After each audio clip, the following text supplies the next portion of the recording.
Hi, my name is Cyprien. Designing this past summer, I knew I didn't want to do an internship.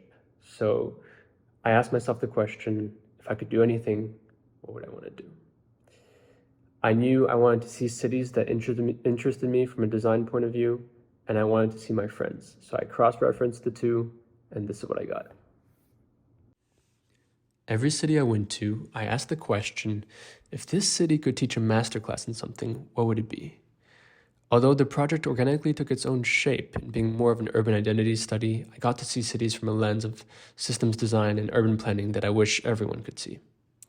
My summer first took me to Montreal, where I stayed with my childhood best friend and looked at public transit, historic re-urbanization, and systemic insertion of French language and culture. Next was Vermont. I then witnessed historic flooding and a near-perfected progressive rural life with a Stanford friend. From there, I flew to Athens, Greece, where I took a short cruise vacation with my family, and then proceeded to investigate how the Greek capital formed under a housing crisis and has been shaped by thousands of years of monument preservation. After that, I went to one of my hometowns of Paris, where I caught up with my family, friends, and my healthy dose of French politics, and then I got my phone stolen, which was not fun.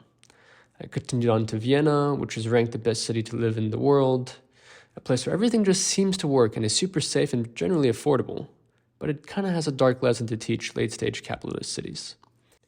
From there, I took the train to Amsterdam, where I saw a city trying very hard to change its image by having some of the most forward-thinking transit and cultural infrastructures I've ever seen. This one, however, was a little expensive. My last stop of the summer was in San Juan, Puerto Rico, the last so-called colony of the United States. I spent time with my Stanford friend and former roommate, but I also examined what happens when domestic and foreign policy fight over each other to take a toll on a population from one little island in the Caribbean. With everything I've seen and learned, I've been able to reach out to so many people on LinkedIn to interview them about some of the things that make each place special. This might lead to a podcast or a video series, I'm not sure yet, but what I do know is I had a hell of a summer, way better than what I think an internship could have given me.